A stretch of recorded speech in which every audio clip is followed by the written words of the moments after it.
Fala, nação santista, como vocês estão? O Santos estressou vocês hoje? Hoje não. Meu nome é Gabriel Zupo, do canal Sincero Santos. Não se esqueçam de se inscrever no canal, curtir e compartilhar o vídeo e ativar o sininho. E para você que tem Instagram, seguir a página do canal, @SinceroSantos, tudo junto.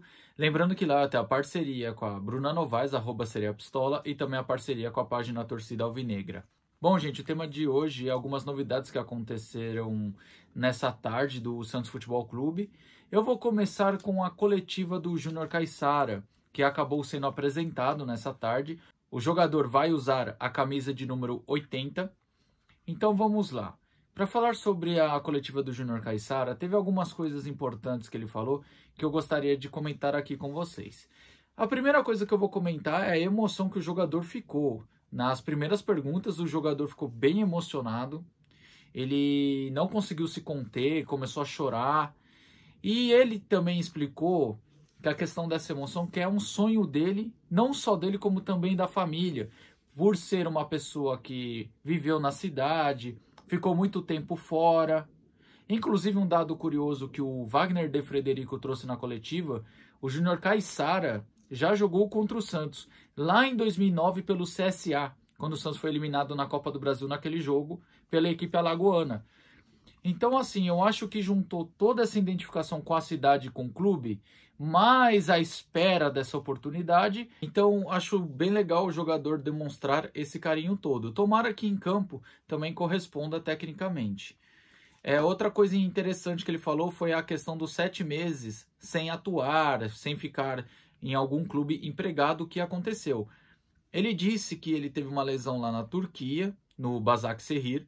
Depois dessa lesão que ele teve na Turquia, ele acabou fazendo uma microcirurgia.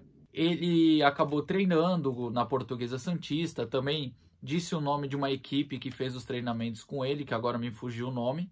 Então, ele disse que foi isso que acabou deixando ele ainda em forma.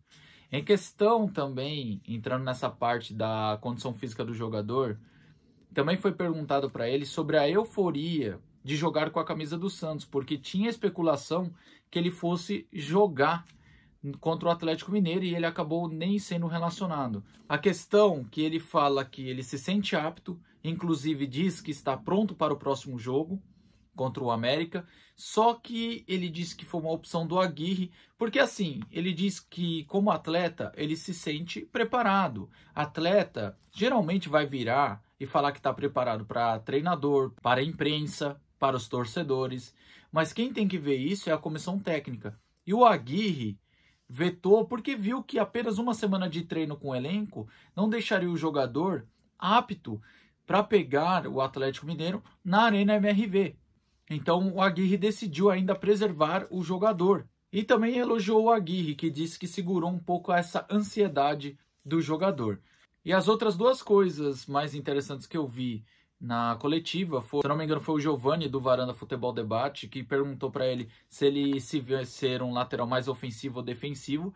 Ele respondeu ser um lateral mais ofensivo, mas também não pode abdicar da defesa. E a outra pergunta muito importante foram feitas por duas pessoas, a Clara Saraiva, da Massa FM, e o Léo Fontes, do Esporte por Esporte, que perguntaram para ele o porquê ele não veio antes e só veio acertar com o Santos depois de toda a especulação que vinha desde dezembro de 2022. Bom, aí o jogador foi claro, o jogador queria, estava realmente com muita vontade de jogar no Santos desde o início do ano, só que ele disse que tanto o ex-coordenador, Falcão, e também os dois ex-treinadores, Odair e Turra, não foram muito com a cara do jogador. Segundo o próprio jogador, eu acredito que também a diretoria do Santos não tinha confiança e na base do desespero agora que estava ficando escassas as opções no mercado, decidiu optar por ele. Então eu acho que eu posso falar o seguinte, eu acho que assim, o Júnior Caissara, tecnicamente, melhor que o Inocêncio e que o João Lucas. Vamos ver a condição física dele dentro do campo, porque se realmente ele for melhor que essas duas opções que a gente tem pela direita, pelo menos vai ajudar o Santos a sair dessa situação e é o que eu torço. Então vamos ver em campo para analisar. Então foram esses os detalhes da coletiva de apresentação do Júnior Caissara. A segunda notícia do dia veio através do Lucas Mussetti, que depois de ter adiado a viagem para a Europa, finalmente Galo está indo para a Europa para negociar com o Roberto Pereira. Segundo diz o Lucas Mussetti na sua matéria na UOL, ele diz alguns pontos importantes. Por exemplo, diz que o jogador trocou de agente e o novo agente do Roberto Pereira não disse não ao Santos. Disse também que, apesar da dificuldade, tem otimismo, só teme a questão de uma proposta do mundo árabe, que a janela do mundo árabe vai fechar lá para o dia 20 de setembro. E aqui no Brasil só pode inscrever até dia 15 de setembro.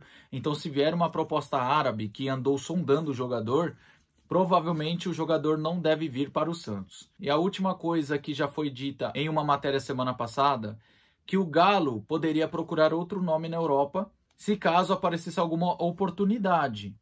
Então, assim, gente, só atrasou em uma semana essa viagem. Pelo que eu percebi, o Galo está indo para a Europa porque nenhuma proposta da Europa agradou o jogador.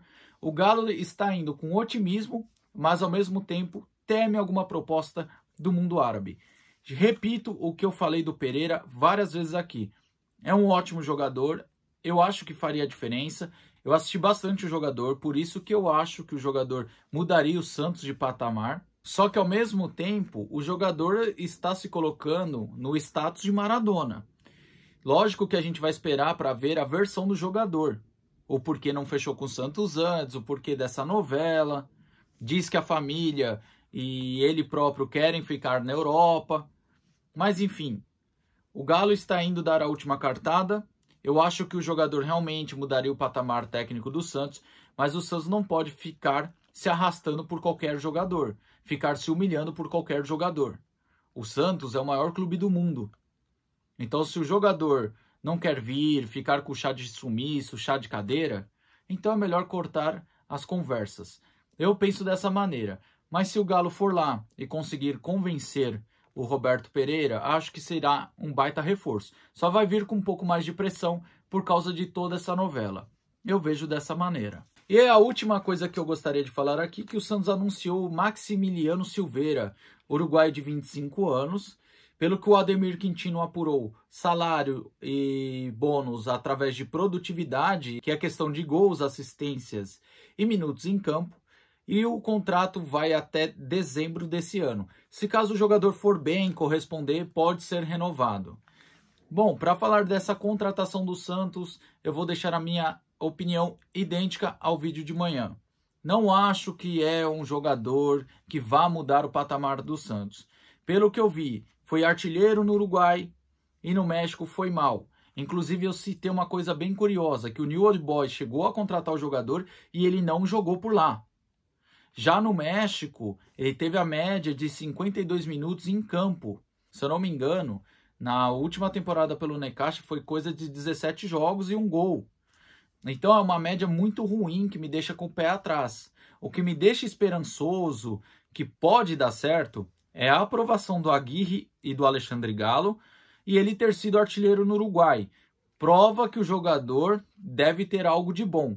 Então vamos aguardar, ver ele vestir a camisa e ver como se sai em campo.